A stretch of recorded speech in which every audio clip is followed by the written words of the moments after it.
নমস্কার। আজ 12ই জানুয়ারি স্বামী বিবেকানন্দের জন্মদিন উপলক্ষে আমি একটি কবিতা আবৃত্তি করে শোনাবো। কবিতাটির নাম আলোর দিশারি স্বামী বিবেকানন্দ, কবি ভবানী প্রসাদ মজুমদার। তুমি বলেছিলে জীবে প্রেম করে যেই জন, সেই জন সেবিছে ঈশ্বর। কাউকে বলনি তোরা নিচু জাত, যা যা দূরে যা, ইস সর।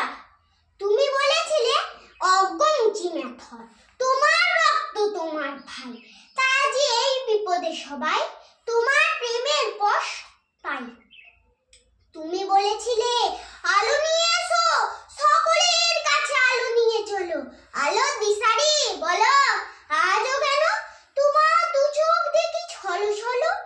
তুমি বলেছিলে টাকাতেও কিছু হয় না, নামেও না, যশেও কিছু হয় না, বিদ্যাতেও কিছু হয় না, শুধু ভালোবাসাতেই সবই হয়।